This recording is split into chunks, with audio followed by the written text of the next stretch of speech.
it's Karina with Karina Loves to Plan. Welcome back to my channel. So here I am back with something different actually for you guys.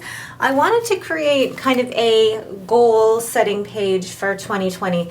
Now I know that a lot of you have already set goals for 2020, but I really want to focus on not just New Year's resolutions, but goals that you can set at any time of year that, that you can keep throughout the year, because it's about that time of year where we're like, oh, I've had my New Year's resolutions for about 2 weeks now and now I want to give up on them. So I want to show you guys really the best way to set your goals, the best way to be able to keep them, but also how to use your happy planner to keep track of those goals. All right, so let's get started. So the first thing that I am going to do once I've taken the sheet out of my mini happy planner is to use these letter stickers and then put goals 2020. Now these sheets from the mini happy planner, they're actually the dot grid notes with the pink scallops, and I think these are really cute. The reason I decided to put this in my mini happy planner rather than a classic size note paper is that this way I can keep this goal sheet with me and have it with me all the time so that I can refer to it all the time. So it's almost like having it's not really a vision board, but it is a goal sheet with me all the time, because when you see your goals up front in front of you all the time and you can visualize them all the time, the more likely that you are going to create actions that will get you closer to that goal. So I was putting these letters down. I didn't find any gold foil for the 2020, so I had to use the magenta foil, which actually is still really, really pretty and actually goes really well with the Dream Seeker stickers. So if you haven't seen me use that method before, it's always best to line up the letters on a ruler and then put them down on the page so that you can line them up appropriately and space them out as you need to. So I love these diamond floral stickers in the Dream Seeker sticker book and decide to use them all over the page, and each one will represent a different goal. Now, when I first laid them out, I put too much space in between them, so I peeled up the yellow and then laid them back down so that they're actually kind of overlapping each other, and then they all fit perfectly on the page. And once they're all overlapping, I think it just looks absolutely beautiful and gives me enough room to work with at least 5 big goals. And I know I'm going to actually put down 6, but then I do use 2 of these flags, and I love seeing an empty sticker sheet.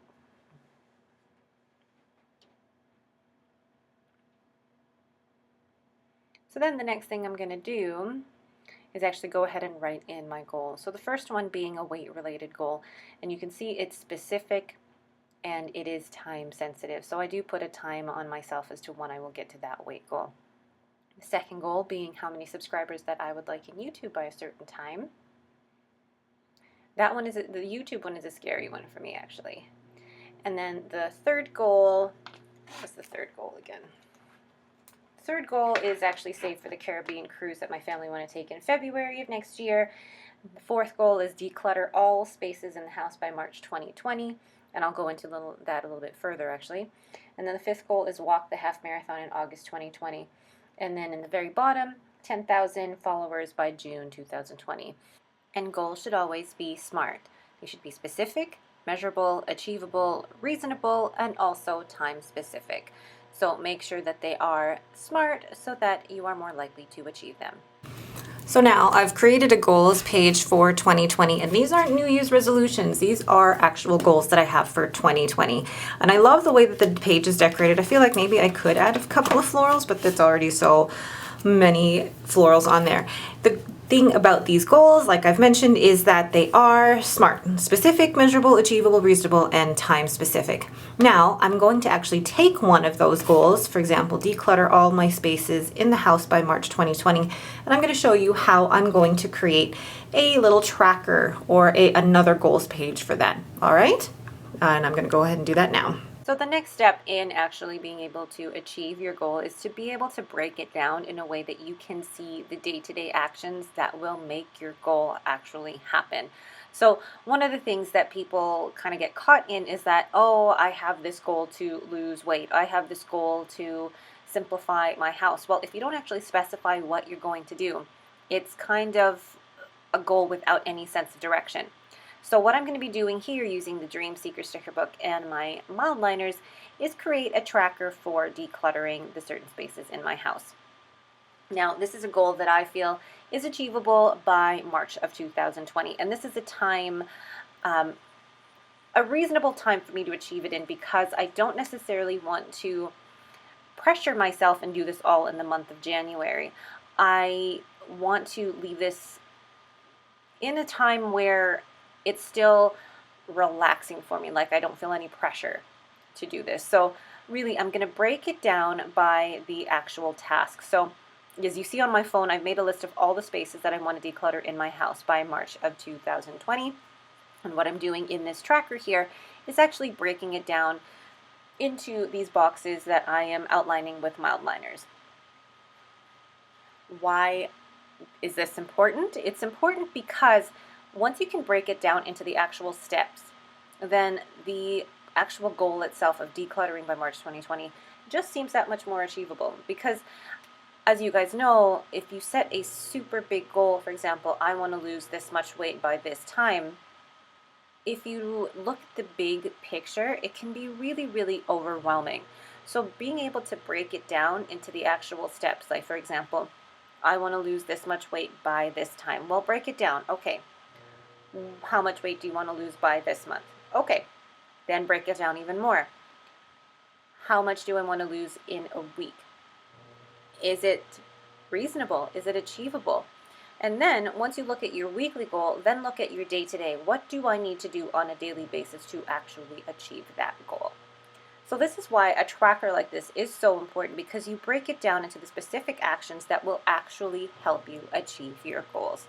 And I love the Happy Planner for this because, like Stephanie Fleming has said about, wellness and achieving your own wellness goals, it's so important to be able to break it down so that you can actually look at the specific actions that will help you get there. So I know this plan with me wasn't necessarily a plan with me, but it was more just how to make goal setting more achievable for you and to make it sustainable for you. So I've gone in and actually outlined 17 boxes for all the areas of the house that I want to declutter, and I've been very specific about those areas. So for example, the kitchen cupboards and drawers, the pantry, the blue cupboard in the kitchen, the coat closet. So there's specific areas that I will actually be addressing, and I will address maybe 1 per day, at most 3 per week. And that for me, I think, is definitely achievable by March of 2020.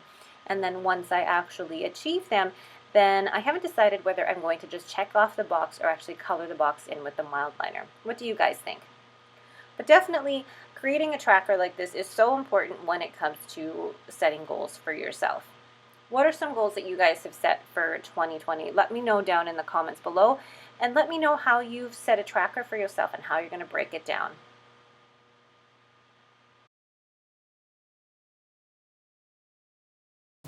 So what do you guys think of this finished declutter tracker? So basically, by seeing it all in one place like this, I can check it off as I go. And by doing it like this, it also puts it in a place where I can actually see it, I can envision it once it's all done. And what I think I might do once it's all done is actually color these in. I haven't decided what I'm going to do yet. But the timeline on this is I'll probably do, it'll take me a few months to do this because I think it would be overwhelming with my work schedule and stuff to try and do this one every day. If I can do maybe 3 a week, I'd be happy with that. So this is what a tracker could possibly look like for you. So basically translating one of my goals, so declutter all spaces in the house by March 2020, and then putting it in a tracker like this so it is a lot more, I guess you can visualize it and it's a lot more achievable that way. So that's just one of the examples of how you can basically do your goal setting and apply it to things like a tracker. All right, but that is it for me today. Thank you guys so much for watching. If you have any questions, please leave them in the comments below. If you like this video, please leave me a thumbs up and don't forget to subscribe. Thanks for watching and have a great day.